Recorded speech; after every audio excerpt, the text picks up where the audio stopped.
Pakistan super league यानी PSL की सबसे बड़ी खबर तो यही है कि लीग में 2 नई टीमें शामिल हो रही हैं। जी, लेकिन असल कहानी सिर्फ ये नहीं है। अच्छा। असल कहानी तो पर्दे के पीछे चल रही है, जहां टीमों की नई कीमतों ने पुराने मालिकान को काफी परेशान कर दिया है। और खास तौर पर एक टीम मुल्तान सुल्तान्स, उनका तो मुस्तकबिल ही गैर यकीनी नजर आ रहा है। तो आज हम इसी मामले की गहराई में जाएंगे। बिल्कुल, एक तरफ लीग को बड़ा करने का जोश है और दूसरी तरफ मतलब मौजूदा टीमों के लिए ये एक बहुत बड़ा माली चैलेंज बन गया है। तो पहले इस तौसी की बात कर लेते हैं।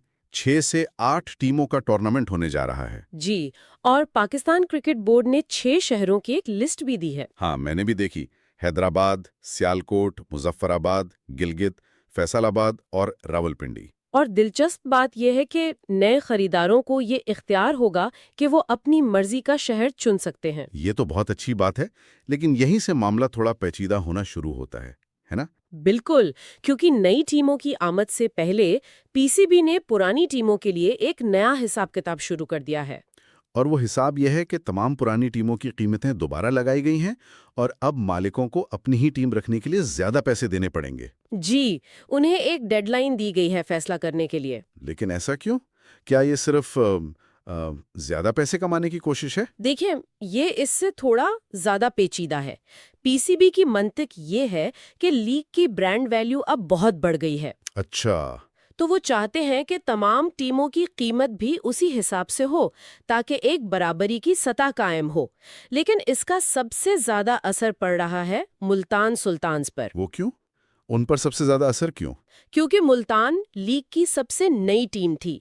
जब उन्होंने टीम खरीदी थी तो उसकी कीमत पहले ही बाकी टीमों से बहुत ज्यादा थी। सही। तो अब जब पीसीबी सबको एक ही सतह पर ला रहा है, तो मुल्तान की कीमत बाकी टीमों के मुकाबले में दुगनी से भी ज्यादा बढ़ गई है। दुगनी से भी ज्यादा? जी, और यही वजह है कि उनके मालिक अली तरीन के लिए ये एक बहुत बड़ा माली बोझ बन गया है।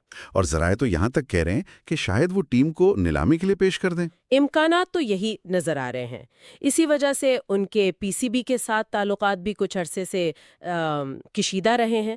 तो क्या इसका मतलब ये है कि हम अगले सीजन में मुल्तान सुल्तान्स को किसी और नाम से खेलते हुए देखेंगे, या शायद किसी और शहर से? ये बिल्कुल मुमकिन है। अगर कोई नया खरीदार आता है और वो किसी दूसरे शहर से टीम का इंतखाब करता है, तो ना सिर्फ मुल्कियत बल्कि नाम तक तब्दील हो सकता है। ये तो बहुत बड़ी तब्दीली होगी। मुल्तान तो लीग की सबसे कामयाब और मुस्तकिल मिजाज टीमों में से एक रही है। यही तो सबसे बड़ा सवाल है।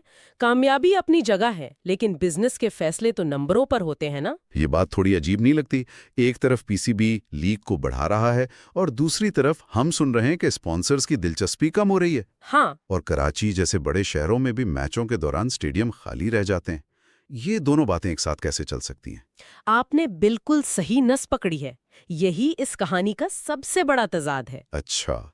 देखें, लीग की तौसीह से नौजवान खिलाड़ियों को आलमी सितारों के साथ खेलने के मजीद मौके तो मिलेंगे, जो बहुत अच्छी बात है। बिल्कुल। लेकिन अगर लीग का जो बुनियादी कारोबारी ढांचा है वही कमजोर हो रहा हो, यानी स्पॉन्सर्स और शायकीन की कमी हो, तो फिर सिर्फ टीमें बढ़ाने से क्या हासिल होगा? तो ये एक बुलबुले की तरह हो सकता है। बिल्कुल, जो दिखने में बहुत बड़ा हो लेकिन अंदर से खोखला हो। तो खुलासा ये है कि पीएसएल एक बहुत अहम मोड़ पर खड़ा है। एक तरफ तौसी के रोशन इम्कानात हैं, तो दूसरी तरफ एक कामयाब टीम का मुस्तकबिल दांव पर लगा हुआ है। और साथ ही लीग के कारोबारी मॉडल पर भी संगीन सवालात हैं। माखज़ में उम्मीद तो जाहिर की गई है कि ये सब खुश उसलूबी से हल हो जाएगा। जी, लेकिन ये सूरत-ए-हाल एक बहुत अहम सवाल को जन्म देती है और वो क्या है? कि कोई भी स्पोर्ट्स लीग अपनी तौसीह के अज़ाइम को अपनी बुनियाद यानी मौजूदा टीमों के माली इस्तेहकाम के साथ कैसे मुतवाज़िन रखती है। ये एक सोचने की बात है कि क्या हमेशा बड़ा होना ही बेहतर होता है?